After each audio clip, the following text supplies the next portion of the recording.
guys. Hey. What's up? I cannot see for some reason. I have my contacts on too.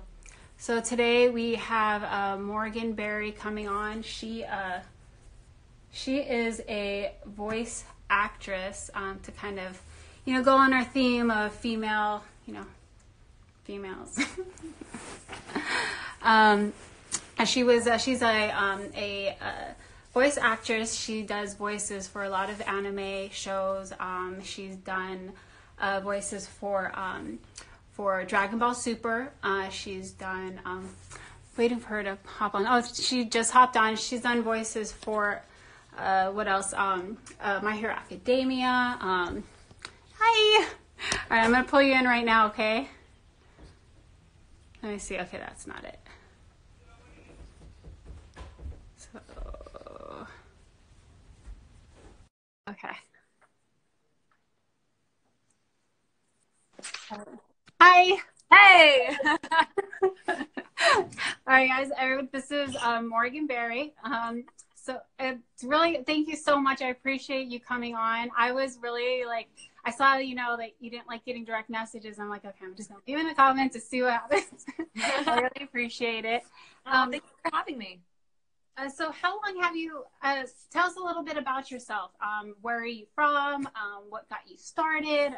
I see you are a collector too. Yes. I have a lot of figures of characters I voiced for, and yeah. But yeah, I love collecting all of the figures. Some of them are very pricey, so I got to save up for those.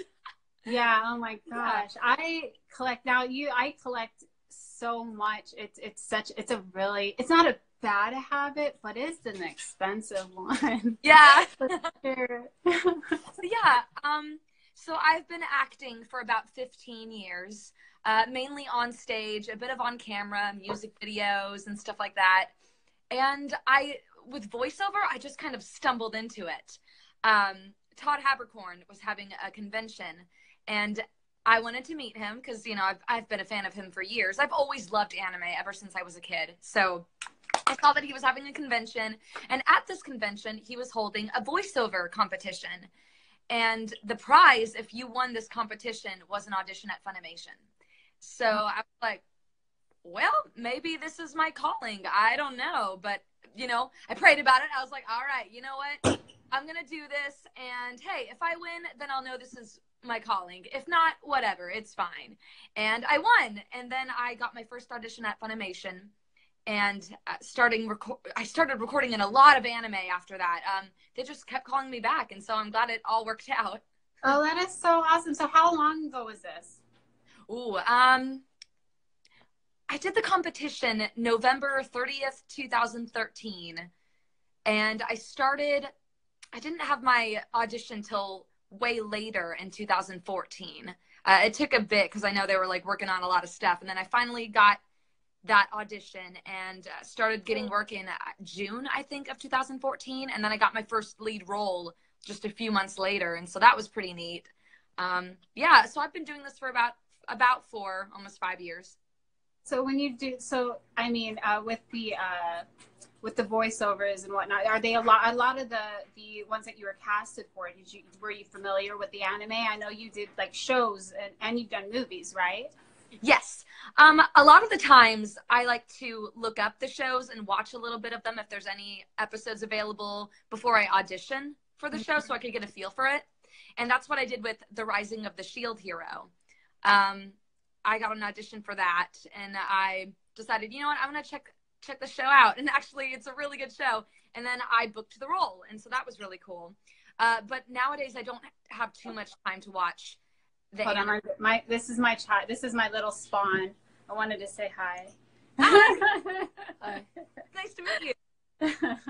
That's your question for me. What do you want to ask? The character you did, Tokyo Ghoul?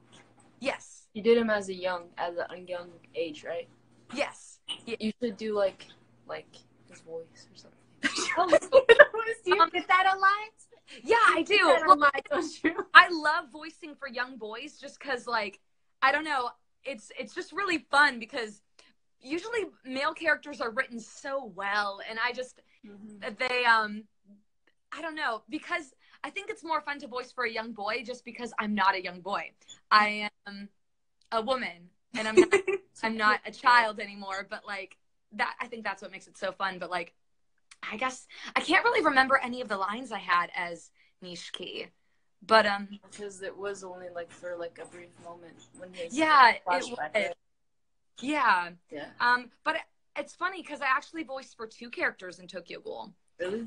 Yeah, I voiced for young Nishiki, and then I also voiced for a character named Ayumu Hogi, who is with the CCG. And so it's really cool. Girl, something was wrong with her face or something like that. She had freckles or something. She did. She had freckles, but like yeah, her hair would usually cover her face. yeah. So for the longest time, nobody knew the gender of this character, and that's the reason I booked it, because I have a pretty androgynous style and a pretty androgynous voice, and so like with 13 in My Hero Academia, they are androgynous, and I think that's the main reason that they wanted to cast me as in that role. And I remember being in the lobby of Funimation, just chilling in between recording sessions, and Mike was talking with Monica, or Mike McFarland, and he was saying, we don't know the gender of this character. It's either a girl, guy, we don't know. We'll probably just have Morgan do it. And I looked over, I was like, what? Because like I'm a huge Tokyo Ghoul fan. Like I love Tokyo Ghoul. Yeah, I watched it twice, like all 3 seasons. Oh, that's not a lot. I mean, I've watched Rick and Morty like 10 or 20 times, but it's so like emotional. So I have to pace myself with that show. I was so surprised because I'm not really into. A lot of the animes, they are really emotional for me. Yes. So I have to like take breaks. Sorry, I'm so sorry. Okay, so I have to. No, it's okay. Take breaks in between, but that one is so good. Just the action and the characters are amazing. I just love the whole thing. It's so badass. Yeah, I love it. They said, I'm sorry to interrupt, but yeah, so Tokyo Ghoul was like your favorite ones, and they decided to cast you. You're just like, have you watched the movie? I don't think he knew that I liked Tokyo Ghoul. I don't think he knew I was a fan, because here's the thing. I did a song. I did a song cover of Unravel, the opening song for Tokyo Ghoul. I sang it. I adapted the lyrics from Japanese to English, right? And then I sang it, and it became very popular. It got like over 1 million views on YouTube, and that was really cool. And look at it. So like everyone knows that I'm a huge fan because they've seen my cover of that song. And when Mike was walking me back to his booth, he was saying, so have you seen this show? Have you seen Tokyo Ghoul? I was like, yeah, and I was like, yes, I have. I had to keep my cool. I got to stay professional. But yes, sir, I have indeed seen this show that I'm about to go in and record. Yes. Oh my gosh! So is there what other animes? Is there like one that you would love to be on? Have you been on a lot of the ones that you like? Oh my goodness, yes. I've been blessed enough to be a part of many of the anime that I saw the list. I was like, yes. Yeah. So that was exciting. There is one that doesn't have a dub though, and I would love to be in it. It's Reborn, Hitman Reborn, and that's one show that I would love to be in, but I don't know. It's kind of in limbo right now. I don't know if it's ever going to get a dub, but maybe one day. Yeah. I hope so. I love that. It sucks that. Well, I mean, like I like watching them in the the subtitles because it's in its natural part, but I can't. But then I can't do anything else because I don't know. Yeah. I like to multitask, which is why I watch dubs more often than not. Now, when you do, so I mean, like with you did Dragon Ball Super. Are you into Dragon Ball at all? Is that something that you were pretty excited? Look, I saw the thing. It looked like you were pretty excited about it. So yes, maybe she's a fan. I mean, I was super excited because it's a show that's very close to many people's hearts and many people at Funimation, and so I was super honored to be a part of it. But it's not a show that I grew up with. Actually, my mom wouldn't let me watch it, unfortunately. Really? So, yeah, that's like child abuse. She used to play all the video games when I was younger. I played all the video games. Yeah, seriously. Yeah, there were so many shows I wasn't allowed to watch. And at one point, she banned me from watching Pokemon. But I was already obsessed with Pokemon. So when she told me she wouldn't allow me to watch it anymore, I was really heartbroken because that was my first obsession as a child. That's so like the child like staple is Pokemon. Like that is yeah. I've even watched a few episodes, and I wasn't really into. I liked the Pokemon, but I didn't like the series. I didn't like anything serious growing up at all. It was always had to be, but that's really sad. Yeah, but now it's funny. Now she looks at me and she's like, "Wow." But she's proud of you. Yeah, I think she's proud of me. Hard and I think she sees that now. but she said, what did she say now about you doing the voices for them? Now she's like really happy for me. She's happy to see that I'm actually doing what I love and I'm actually going really far with it. Mm-hmm. So what was the other question I was going to ask you? So you have been in. Have you been in what did you grow up watching for anime? Mostly Pokemon, but also Digimon and Yu-Gi-Oh. Those were my three main. Yeah, those were my three main shows because we didn't have cable, so we watched whatever anime was on TV, and it was usually those three because we had a WB Kids. Oh yeah. Yeah, and so that was. When you do the voices, I know like with a lot of like with Dragon Ball, the voices on their natural voices, and then when it's in English, it's always way different. Do you find it a little bit challenging to keep the character in character when the voice changes? Because I know that with me, like when I watch it subbed and I watch it in English, it kind of changes it a little bit by hearing a different voice. With Goku having like a little bit of a deeper voice in Z, versus where he kind of went back to his playfulness in Super. The voices do change it a lot. Is that something that you pay attention to a lot? I mean, being in a different language as well. Yeah.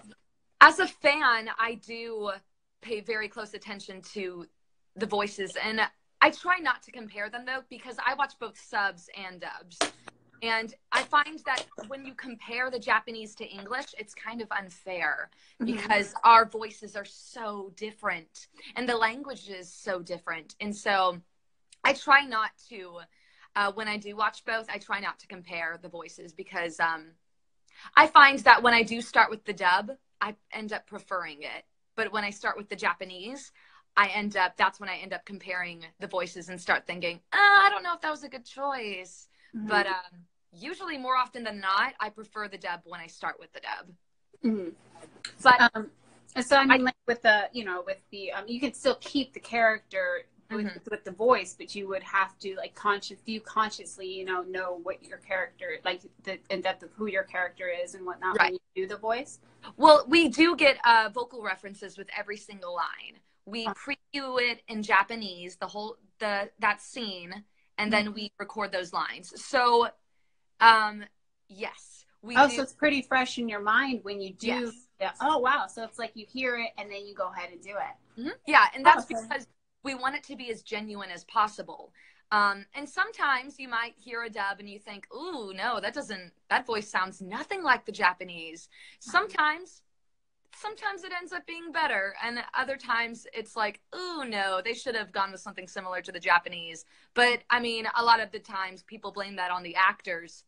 No. We're not the ones we can't cast ourselves in these shows. It's usually the director or the casting director that casts us in those roles. Yeah. Sometimes it's a good choice and sometimes it's not. But I work for multiple companies. And so, we just got to do our best with what we're given. Yeah. I mean, I've never seen, this, everybody's going to there's always those people who have to nitpick absolutely everything. And if you can't just enjoy the show, it's a cartoon. And when it comes down to it, it's a cartoon, right. And it's a really good cartoon. So if you're going to pick it apart, if you pick apart Tokyo Ghoul in any kind of way, it's just going to go down. Right. So, do you have anything coming up right now? Well, right now I'm in The Rising of the Shield Hero, and that's airing on Crunchyroll. It airs on Wednesdays, and I'm really excited about that. But there are a few other things I'm working on that I can't talk about yet. But I'm really... So have you ever thought about doing anything other than anime and kind of branching out as? Oh yeah. I want to do more video games, and I've done quite a few. Some of them I can't talk about yet. They haven't been announced, and so, but I'm really excited for the projects I'm working on now. Some of them are not anime, which is nice because I mean I love anime. You did a Marvel one too, right? There was something with Marvel or some kind of. Oh yeah, yeah. I was in Marvel Avengers Academy as Silver Sable, and that was fun. But the thing is, anime doesn't pay well, unfortunately. So you might book a lead role and you might come in a few times a week to record it, but it does not pay the bills, unfortunately. So I'm hoping to do more than anime so that I can actually pay my bills. I mean, I am doing all right. I'm okay. But like, being an actor is a struggle, especially if you mainly just do anime and nothing else. Like we want, you know, as an actor, we want more than that, you know, and we want to be able to be sustained financially. So, yeah. So have you been in video games already that you can talk about? Yes, I'm in a game called Freedom Planet 2, and I voiced for the main villain in that game, and I'm super excited about it. It's, I don't know when it's going to come out. There's no release date yet. It's been in the works for a few years, so I'm hoping it comes out this year. And the thing is, as a freelance voice actor, we don't usually get paid in royalties. That's not a thing, especially in anime. We do not get royalties. I was in a movie called The Boy and the Beast, and we did not get royalties from that. It you know, it did very well in theaters, but it's not like we profited from that. No, like as an actor, you go in for a few hours and then you get maybe $100 and that's it. Like really, like it doesn't pay well at all, unfortunately.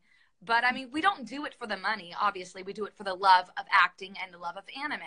But it still would be nice to not have to worry whether or not we can pay rent for the month. You know what I mean? Yeah, and getting paid to do something that you love is really important. You know, I mean, to be able to do that, that's like the dream, right? To get paid for something you love doing. Right. And it's not a 9-to-5 job, you know, it's the work is never consistent, and we are always auditioning, always, because, and it's not like we're getting paid to audition. No, we get a bunch of emails with auditions. We spend time in our home studios, which we paid for, you know, we spent money for this equipment so we could audition from home, you know, and we spend all our time, hours, auditioning and editing those auditions and sending them out and maybe never hearing back. So it takes a lot of time and effort and money, and sometimes we don't, you know, you can't book everything. We don't book every role we audition for, you know. There's so much competition in this industry, and so it would be nice to get paid what I feel everyone is doing. Yeah, I really hope you do get something really right. Thank you. Wishing for it. You said that you sang, you know, you did the cover for the Tokyo Ghoul song. So was singing something that you've done in the past? Yes, I do song covers because I've been a singer my whole life, and I love anime and I love singing. So I decided to kind of combine those two. Mm-hmm. And I take a song from an anime and I get the translation, and then I adapt the Japanese that translation to English so that it rhymes, so that it makes sense and hits every syllable like it does in the original, and then I sing it. So it takes me a while to write the lyrics, though. It's very difficult, but once I do that and then I record it and edit the audio and then I post it, it's all worth it when I'm done with it. But it takes a lot of time and a lot of money because I commission someone in the Netherlands to make those instrumentals for me, and then it's put on iTunes and Spotify and all that. So if you want to hear my music, it's most of it's not under my name. I do parody songs which are under my name, Morgan Berry, but my song covers are under the name The Unknown Songbird. That's my stage name. Would you mind? I like doing videos with my toy photography. Would you mind if I use some of that and put it on there, and then like kind of like, you know, of course, and put it on there so I can kind of, you know, that'd be cool to make a video like to that, not, you know, like make my pictures to one of your songs. That'd be freaking amazing. I would love that. Awesome, cool. I'll have to send it to you. So do you feel that singing has helped you adapt your voice to different voices for characters? Oh yeah, yes. Because of my singing background, my range has expanded and my breath support has expanded. And all of that really helps in the booth when you're recording for a character, because you don't want to run out of breath, because there are some lines that are so long that you have to get in one take and you can't take any breaths because we need to match the animation mouth flaps. And sometimes there's no pause. It's just flap, flap, flap, flap. And it's like, oh crap, when am I going to be able to breathe when I'm reading this line? Yeah. There is probably never. So you have to have good breath support. And yeah, it definitely helps with inflection too in the vocals. So yeah, definitely a singing background definitely helps with voiceover. Now, when you do your voices, do you feel that you try to make one different from the other? Like when you did, say like Tokyo Ghoul, you had the girl, and then when you did, was it Sanka?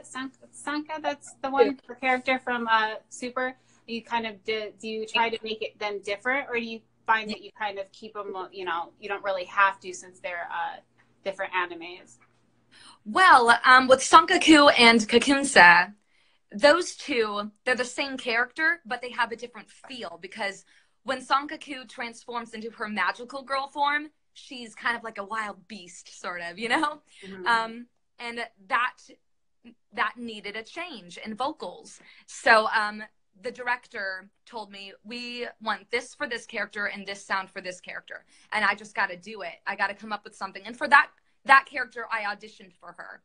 And so when I auditioned for her, they had notes on the side saying, this is what we want her to sound like. This is what the Japanese client wants her to sound like.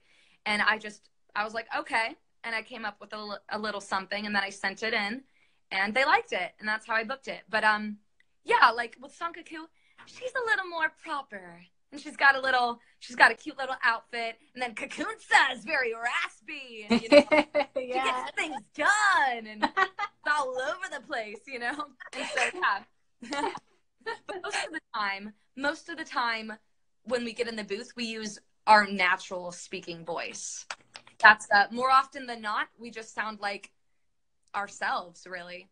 And of course, we embody the character with the emotions that we put out there. But for the most part, we use our natural voice more often than not. So, is there a kind of character is there a character that you like doing the most? Like, what was your favorite one to do? You had to pick like two. Okay, so there's a show that I am recording now with Funimation. It's called Magical Girl Spec Ops Asuka. It's a long title, Magical Girl Spec Ops Asuka. And I voiced for Nozomi, and she is the most fun character I've recorded in a while, just because she's so blunt. The writing for that show is hilarious. So a lot of the times when the writing is well done, that's when we have the most fun. Yeah. And she's a comedic character in a really dark anime. It's very dark, so if you're into that, you should check it out. What was it called again? It's a long name, right? Yeah, it's Magical Girl Spec Ops. Just type that in and it should come up on Funimation. And Nozomi is just so funny. And that's really my natural voice as Nozomi. I use my natural voice, and I use a lot of inflection with her, because she is just all over the place and she's hilarious. But yeah, you should check it out if you want to hear that character, because she was a lot of fun to record. And do you feel like is there any character you felt like you were a lot alike? Because you've done a lot of different characters. Ooh, yes. Let's see. Yoshiko in Love Live Sunshine. I love that show, and I love that character. If I had to compare myself with any anime character, it would be her. And episode 5 brought me to tears in the first season, because I really related to her. She she takes on this fallen angel persona, you know, in order to feel like she's more, you know. It gave her purpose. And at one point, she decides, you know, maybe I should put this persona away, you know, and just be normal like everyone wants me to be. But then her friends come forward and they're like, no, just be who you want to be your shining self, be the fallen angel, like we love you. And so it was just, wow, it was just such a powerful moment in that show.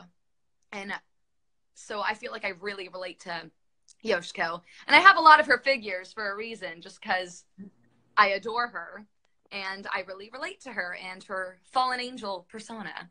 Now, are these just characters that you've done, or do you regularly collect? Oh, most of these are characters I've done voiced for, and some of them I have not. Where could it? Some of them I have.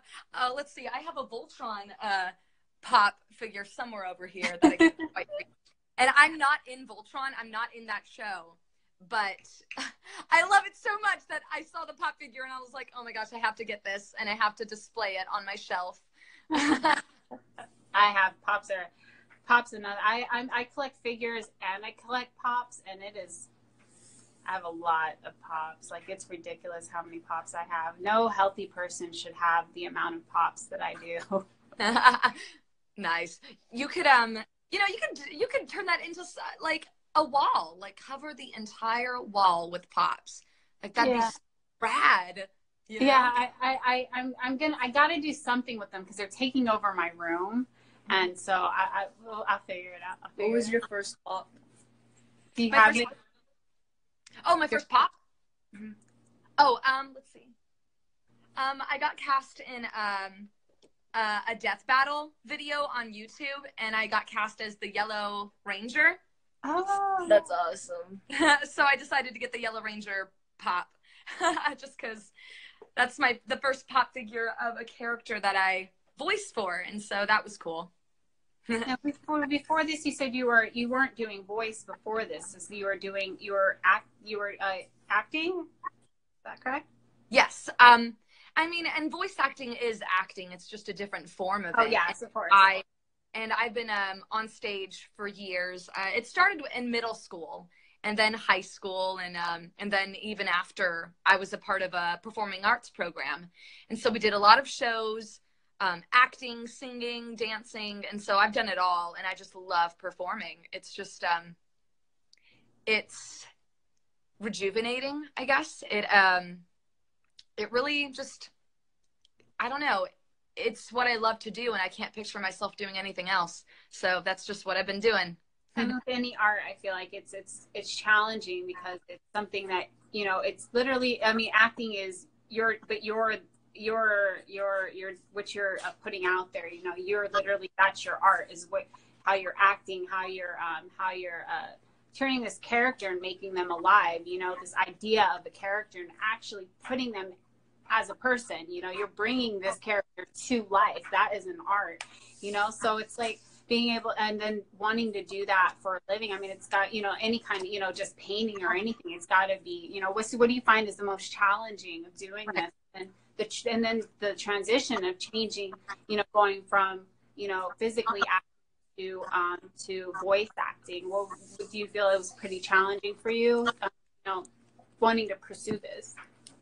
It is. There are quite a lot of differences with on stage and voiceover because on stage you have the costumes and the lighting and the audience giving you feedback, and you really feed off the energy of the audience on stage.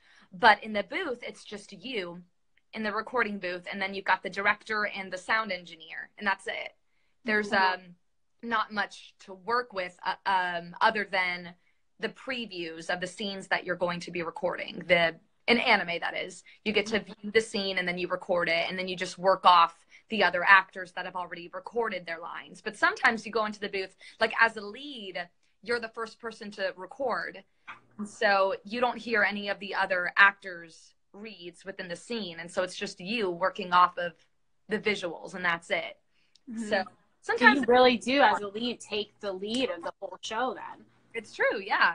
And yeah, sometimes that is difficult, but I've been doing this for, about 5 years, and so I've gotten the hang of it, I feel. And yeah, I do all the research I can before I jump in the booth so that I can get into character.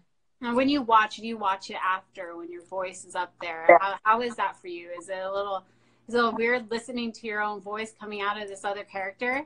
Sometimes, yeah, it's bizarre. It's surreal, I guess. Like when I watched myself on Toonami, I was in Dragon Ball Super, and I was in Megalobox, and just quite a few shows that aired on Toonami. So and My Hero Academia.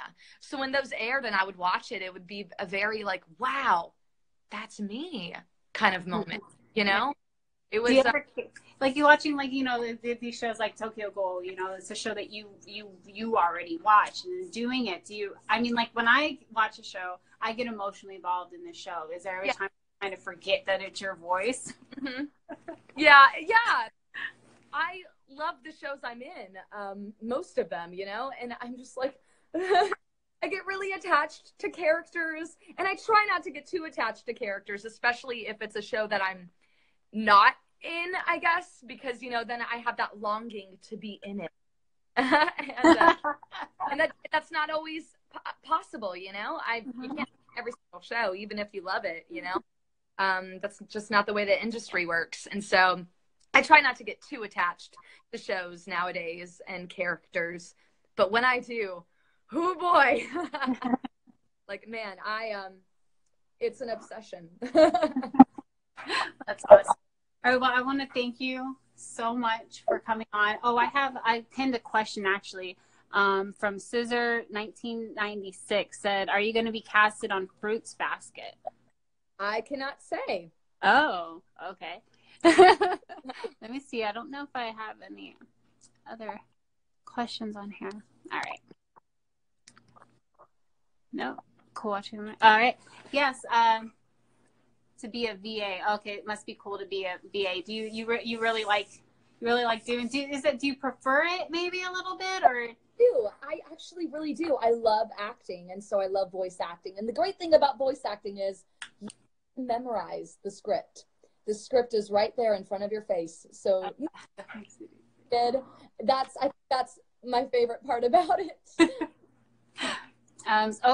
It looks like Damien Norm. Okay, Damien. He's from Ireland. Hello. Hi. Do you like being Melissa Morgan? Oh, Melissa in the Aphmau series. Yes, I do. And I hope she comes back because she's one of my favorite characters. She's a lot of fun, and I feel like I relate to her quite a bit. She is quite the fangirl, and so am I. So I hope she comes back in the series. So there's playing. Oh, that's the one you can't. You're not talking about that one. Do you have any tips for people wanting to be voice actors? Yes, be an actor. So basically, if you want to be a voice actor, you have to know that it is acting. So I highly suggest getting involved in your school theater department, getting involved in a local theater in your area, just really growing the art of acting. And that's really the first step to becoming a voice actor, because it's all about the acting skills. Now, just like a lot of people, they move to LA and they go to certain places to get, to be where they are. In a voice actor, does it work the same way? Is there a better place, like a better location to be living at, or you just send as much as you possibly can to different places? Is very important. There are certain places you got to live if you want to get the work. So if you want to be in anime, you got to live in either Dallas, Texas, Los Angeles, California, or New York, because those are the three places that the bigger studios are located. So, and I recommend starting in Dallas because that's where Funimation is and where Sentai Filmworks is. And it's, they have a lot of opportunities for people getting started in the industry. All right. So now we're like bombarded. Okay, so we got, let's see, Melissa's my favorite goof in that series. Damien hopes you go to event in Ireland. That would be awesome. Do they have events in Ireland? Do you do a lot of that kind of stuff, or going off out of? I go to a lot of conventions, but it's not up to me though. I would love to come to all of them, but it's up to the fans. They have to contact those conventions and request for me to come. So basically you just got to go to Google the name of that convention, find their website, and find where their contact form is. And from there, you send them an email or a message. And there you go, Damien. Damien, you got to start a petition. Get Morgan to Ireland. I would love that because I'm Irish. So that would be so great. I'm like 74% Irish. That's a lot. So I was like, that'd be to go there and explore. And I've seen pictures. It looks beautiful. So hopefully you can message some conventions out there and be like, hey, Morgan Berry is pretty rad. You should totally have her at your con. She's so amazing. You have to have her. You absolutely have to. You gotta talk me up. All right. So Edit says Melissa's like the relatable sister. Yes, she is. Now, any tips for singing? Oh, and I love you, by the way. Ask now forever. I want to know if you have any tips for singing. You know, I've been singing my whole life, and so I've never really I joined a choir in middle school and high school, and so that helped with my breath support. And I was involved in a choir outside of school, and then I joined a professional band, and we performed all over America. Really, I just get as much experience as you can and learn from a professional vocal coach. And, you know, to find one, all you really got to do is Google for vocal coaches in your area. And that's the first step to getting started. Al Guzman wants to know if you could do a little piece voice acting for Melissa. Oh, the thing is, Melissa is me. Whenever I voice for Melissa, it's just my natural speaking voice, really. And so when she fangirls, I fangirl. And so I feel like it's just me, you know? So she'll be like, hey, Lucinda, let's dance. Let's get into this. Woo! Like, I don't know. I can't really think of any lines that she says, but I think that works. So, yeah. Scissor wants to know, did you watch Old Fruit Basket, and who's your favorite character? Ooh.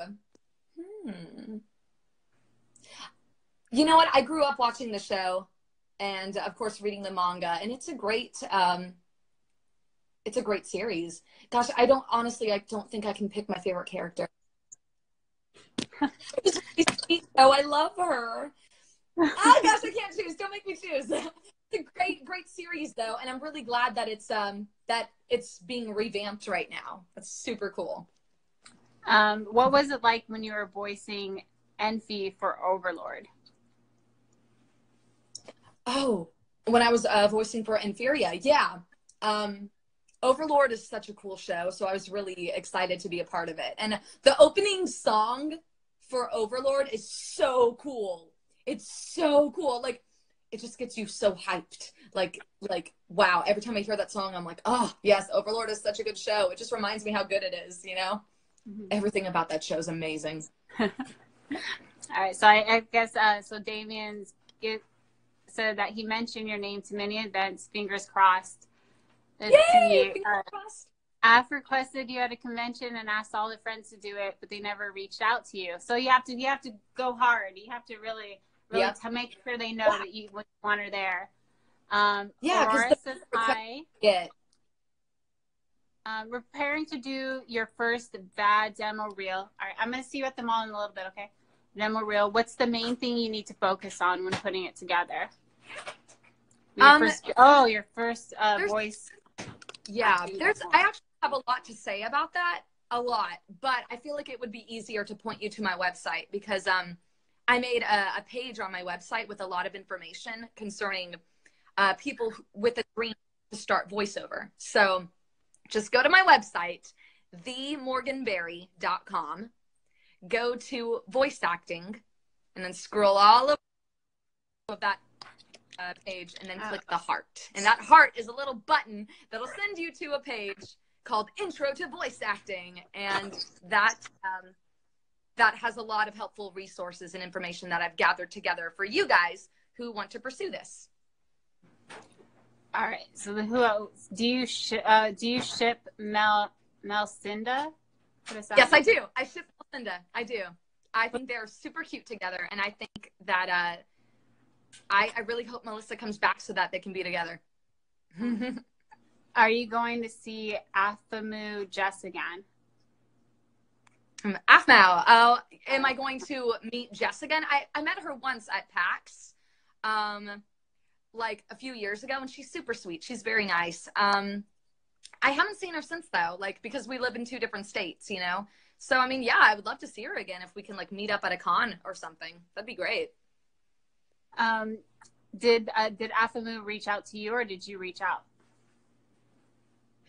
She reached out to me. And so that was cool. Any Disney channel series you were on since there's you and Debbie Ryan? I'm not in any Disney Channel live action show. I'm in a show that's on Disney Channel, actually. It's called Beyblade Burst Turbo. And so I'm in that. That's cool. As far as the thing with Debbie, me and her were actually friends in middle school and high school. So that's why there's a picture of me and Debbie on my Instagram. But yeah, that's why it's there, because we used to be friends. Oh, that's crazy. So you all both are into the same thing then? Yeah. Oh, Tedder, you are going to have to look that up because she's got a long list of characters that I don't think we have enough time to go through all of them. She's been in a lot of anime. I had to and it's all in alphabetical. I'm like, okay, well, this is a lot of voices. Okay, so I'm going ahead and bookmark your website too. All right, cool. So do you guys have any questions for her at all? Takes a little minute, but while we're waiting for a few more questions, I want to thank you again. It's really awesome to have you on. Anytime you have something coming up, let us know. I will be happy to repost it when you're whenever you're the video game comes out. Anything. I mean, I'm following you. My page, the main page is following you, so John will probably see you pop up a lot too. So anytime you have anything up, we'll definitely share it and hype you up for sure. Thank you so much. Thank you. What is Morgan Irish Connection? Oh, let's see. Do you think you ever dye your hair at any point? Oh, you know what? I did used to dye it because I used to be in a girl band and my manager wanted me to go blonde at one point. And I was like, really? So what I did was I already had really dark hair. I had almost black hair. And so she wanted me to go from black to blonde. And I'm like, nah. So I just got a few strips of blonde in with the black. And so I looked like a bumblebee at one point. But that's about all I've really ever done with my hair. Never anything too crazy. Now, Mr. Justin wants to know what you would say is a decent price per voice line. For a voice line? Yeah. You know what? It really depends on what kind of project it is, whether it's an anime, a video game, a web series, a documentary, audiobook. They all have different price ranges. But usually I just say $75 an hour sometimes, because that's the rate for anime, $75 an hour. So yeah, that's usually what I tell people. And yeah. What was I going to ask? I actually had a question too. Would love to see a story behind Dragon Art. There's somebody that said, what's a favorite line you've said? Oh, okay. Here we go. Here's the line that out of all the lines I've ever read, this is my favorite. And keep in mind, this is a middle school boy who's in space. And he has a alien in his chest. Okay? This little cute little alien comes out and talks to him. So that's what the show's about. And here's the line. Okay. When I look down, I only want to see my wiener dangling. That's the line. Because when he looks down, he sees this little alien talking to him and being all cute. And he's like, no, I don't want to, no. I don't want that. When I look down, I don't want to see an alien. I want to just I just want to see my thing right there. That's all I need, you guys. This poor boy is just stuck with this alien, and it's adorable. His name is Dolu, and he talks. And but yeah, it's a fun show about a middle school space cop. Anime. You like doing boy voices? Do you feel like it's kind of fun to, you know, do the? Yeah, it's really fun because the thing is, with female roles, a lot of the times they're just sexualized, and I do not find that fun.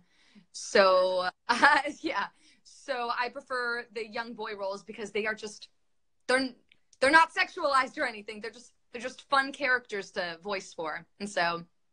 Yeah, do you find that challenging? Is that characters? Huh?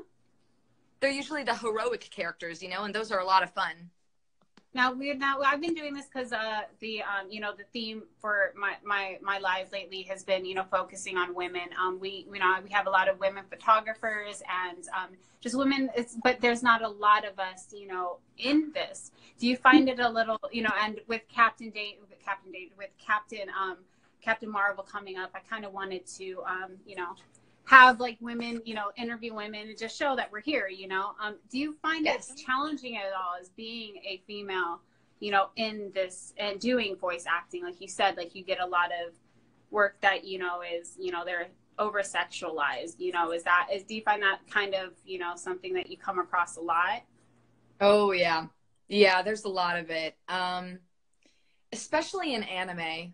But it's something I've just learned to deal with. I just hope that maybe in the future, it'll be less sexualized. I'm hoping. I don't really know what the future holds. I don't know, but even so, I have a great support system, and so, yeah. Despite all of that, things are cool. Yeah, with the you know, a lot of people say, you know, with Captain Marvel, you know, Captain Marvel, she, you know, they didn't have her as a sexual figure, you know. With Wonder Woman, she obviously was, but that's her origination was, you know, was exactly that, you know. And they did give her that heroic, you know, persona, but when it came to Captain Marvel, that's all it was just, she was like your typical, you know, superhero in female form, and which is a really huge difference, you know, huge jump in general. So who knows? And maybe, you know, hopefully that it'll come through anime, maybe. Right, and a lot of the times when you see anime, when a woman wears armor, the armor doesn't cover much. You know, the armor just accentuates their assets. And it's just, sometimes it's really infuriating because there is a lot of fan service. That's what we call fan service, you know, when they just really, the artist just draws these women so busty, and that armor is not going to block any arrows, you know, the armor barely covers anything because they really want to show off this woman's body. And I'm hoping that because not in my anime, you know. No, yeah. I mean, I definitely feel like there's that line, you know. Of course, you know, females, we you know, in any kind of body type, we are still beautiful women. So I feel like that's like a weapon in general, you know. It's just a part of being a female, you know. But then over sexualizing and saying you have to look this certain way to be considered a beautiful female, that's when I'm just like, okay, well, you know what, that's a little bit much, you know what I mean? It's like, I don't think any female should be shamed for, you know, being beautiful, but for having to be a certain way to be beautiful, that's when I'm just like, no, I can't handle that. And then like with, you know, like you said, like with a lot of the, you know, a lot of anime, even in general, you know, there's always those big, huge boobs with this like big old booty, and just like, it's just ridiculous, you know? Right. There was a ad for, I don't even remember what this ad was for, something, some kind of cellulite thing. And it said, here's what it said. Listen to this. It said, dimples are cute on your face, but not anywhere else. And that's basically what the ad was saying. Like dimples are cute, but not on your thighs. So you should use our product to, you know, to get rid of that. And it's like, Yeah. What? Like, what? What the heck? Like, you're straight up saying that a woman's body isn't perfect if it has a dimple. And you know what? Every single woman has them. Period. Yeah. Unless they're like they have the body of a freaking 18-year-old, you know, and even some and a lot of 18-year-olds, like generally most 18-year-olds, they don't have the perfect body. Everybody has general population, 70% at least. When I've seen 80. I live in Vegas, so you know, I don't know what's real or not.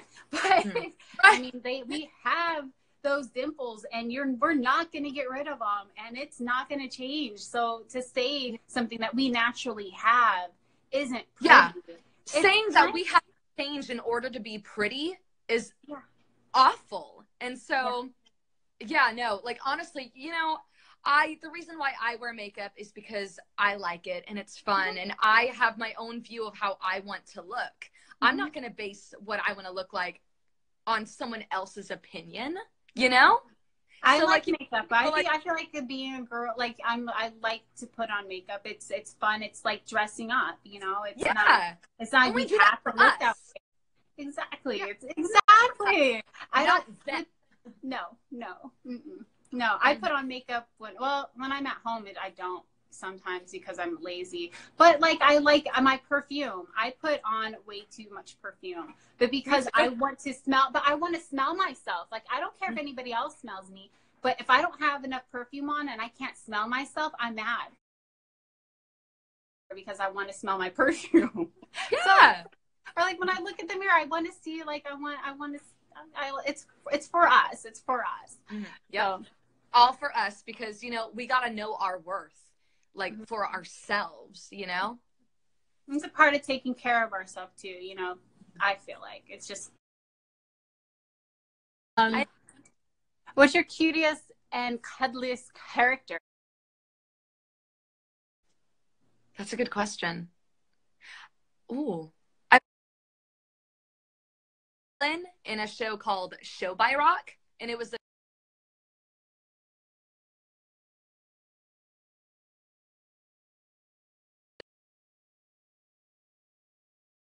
all the characters in the show.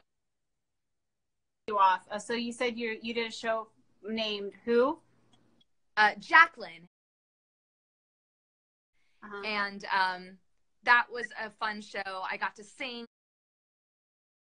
and yeah, she was like a little tadpole, kind of. She was a human, but like each of the characters had their own little animal representation, and she was like a frog or a tadpole.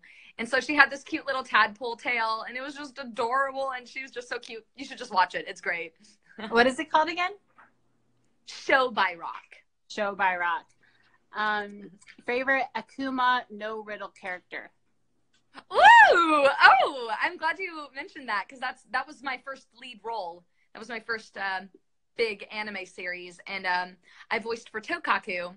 And honestly, she's my favorite because when I auditioned for the show, I was like, oh my gosh, she's already my favorite. Oh no, what if I don't book it? I'm gonna be so upset. But then I booked it, and so that was great because she is so badass. She is stoic and heroic, and she is a strong female character, and that's what I wanted. And so when I booked that role, I was so Tokaku was my favorite. Oh, Afama would love to do characters you voice. Do you have any requests? Ooh. That's a good question. Oh gosh. Ooh, Glass from the Rise. Glass is such a cool character. She is confident and she's mysterious. Very mysterious. So Glass from the Rising of the Shield Hero. Have you met Laura Bailey? Have you met any of these? So you do characters. That's what I was going to ask you. You do characters for people that, you know, for shows. Doing the voice of people that you wanted to.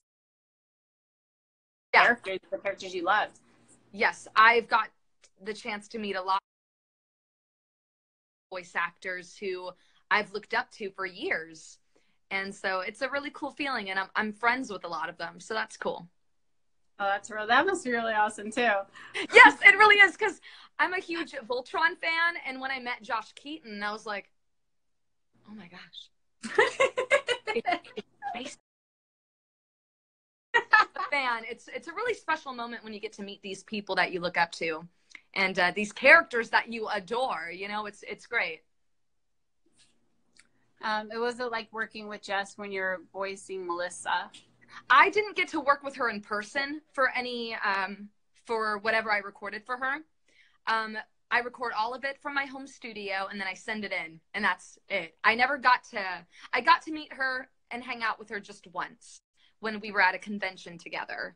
But other than that, we live in 2 different states. So have you played Soul Calibur? I have not. Let me see what else we got. We got about, I think, before it starts shutting us off. So you guys have any other questions, let me know. I'm trying to go through this because I know like sometimes I miss a lot of these. They just like, sometimes I don't. It's weird because sometimes I won't even see them at all till I re-watch the whole thing. And then like for some reason I don't get all of the questions. I think even characters can even look however the hell they look, and the looks don't matter because everyone's beautiful inside out. Yes. Amen. Anywhere. That's awesome. Let's see. I personally think it's offensive if a woman voices a female character and the design for said character is the way it is just for fan service. Yeah, the fan service, man. It goes overboard sometimes, you know? Mm-hmm. Like I'm in a show called Senran Kagura, and the clothes come off while they're battling. Like, oh, really? Yeah, you get a punch and whoa, there goes her shirt. Like, what? What are the physics behind that? Oh my gosh, that's so crazy. You know, it caters to a certain audience. So, you know, in some areas I say, you know, you do you, watch whatever shows you want, but I just wish there was less fan service in the anime community as a whole. Mm-hmm. It's just everywhere. Is Melissa doing a comeback? I hope so. I can't say whether or not she will, but I really do hope she does. Favorite video game? Do you play video games? I do. I love Skyrim. Skyrim is my favorite because I love role-playing games. And it's just, you know, it's a great escape from reality. So, Skyrim. What other games do you play? Ooh. I guess playing them like Crash Bandicoot, Ratchet and Stir. I love the How about the Kingdom Hearts? Did you ever play Kingdom Hearts? You know what? I didn't grow up with Kingdom Hearts, but I game recently, Kingdom Hearts 3, and I loved it, but man, that ending made me sad. See, I didn't get to finish it. My daughter, she finished the whole game like so she won't tell me the ending. She's like, no, you have to finish the game. You have to finish it. Baby, yeah. I'm an adult. I have things I have to do. I have toys I have to take pictures of. So I haven't got to finish it. And then I bought the Dragon, well, it's not Dragon Ball, it's called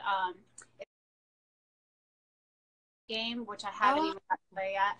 But it has, you know, it's a fighting game, and it's not for the storyline. The storyline is horrid, but the fighting scenes, I love the fight. It's like you're watching the show, but not even just the show. Like it's made for the movie. I don't know if you see if you've seen. I don't know. You're not too much of it.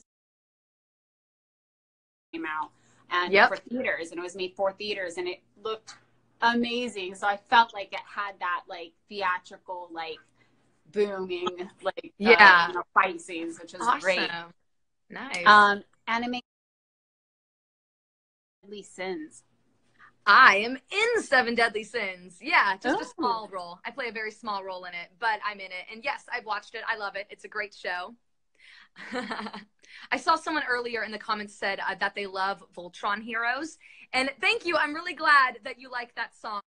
It's to explain, to clarify, Voltron Heroes is a parody song I wrote It's a Voltron, you know, it's based around Voltron and the references within the show. And I did it to the tune of Despacito. And it was, no way. yeah, it was a really hard song to write to.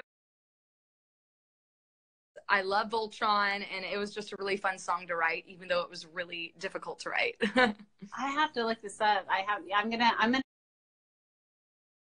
get the information of the song so I can look them up. It's all on my. Yeah, all of them are on your YouTube. The Unknown Songbird. Yeah, it's all on there. Let me see. It is. What else do we have? My Street wants to know what an acting reel is. You explained it earlier, but go ahead. An acting reel is your calling card. It's what you use to show people, this is what I have to offer as an actor. This is what I sound like. This is my vocal range. These are all the character voices I can do. But you have to be able to 1 minute and 30 seconds at most. Most demos should not exceed 1 minute in length. And so you got to really showcase yourself in such a short amount of time to directors who are looking for a voice. Like pretty much you don't have like an actual character in mind, but you do like different emotions on a reel, and a different kind of like, you do like a boy, and then like another one you do like a female or something like that. Well, is that how you do it? You got to squish everything in one. Oh, like, you mean everything in one reel? 1 minute. Yep. That's crazy. I have more info on that on my website, themorganberry.com. And so you can check out my demos. And if you want to learn more about how to make your own demo, scroll to the bottom of the voice acting tab. And at the bottom of that page, there's a heart. Just click the heart and it'll send you to another page with all the info you need. Okay. All right, guys, I think we're going to thank you so much for coming on. I will definitely be keeping in touch and looking at your stuff and reposting. I'm trying to find out about conventions out here and see if I can come out here too. I'd love to meet you in person. I'm a fan of the shows that you watch, but now I'm definitely a fan of you. You do really well. Thank you. Thank you so much for having me. I really appreciate it. It was such a pleasure. It was great meeting you. So much. Y'all have a good day.